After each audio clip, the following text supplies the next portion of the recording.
appearing sa first episode pa lang, I suppose. Marami ka na bang na-tape? Medyo madami-dami na po. Sa regarding sa pilot episode, abangan na lang po daw. Abangan na lang po kung ano po mapapanood sa pilot episode. But I guarantee you the first week that I've shot so far, napakahusay po nung team na nakatrabaho ko, si Direk Cathy Garcia Molina and her team. Pati yung stunt choreographer namin, si Direk Ace from Singapore. Talagang napakahusay. And yun nga, dapat abangan talaga yung first episode hanggang the whole show. Abangan nila. So you will be there from start to finish, hindi parang sa umpisa ka lang lalabas. Like ni na John Lloyd at ni Angel. Well, I'm hoping. Yeah. And aside from this, you will be shooting a new movie, right? Opo.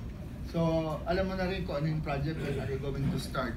Yes, may title na raw yung movie and I can announce it. I was given the green signal to announce the title.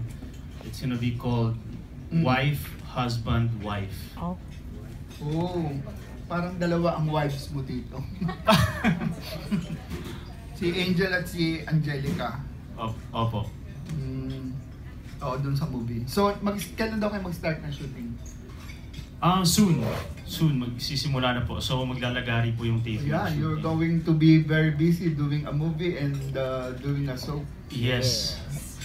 When it rains, it pours, I guess. So, I'm embracing the grind. And how does that sink in with I heard kasi na you and Sarah are planning to come up with a new baby after Zion, so how's that? We'll have to maybe delay that a little bit. No, our main priority right now is of course this opportunity that was given to me. You know, an offer like this and an opportunity like this doesn't come very often, and I'm not gonna take it for granted. You know, I'm gonna embrace it and I'm gonna enjoy it and I'm gonna work hard for it. So, main priority right now is these projects that are lined up, and then everything will follow after that. So, is your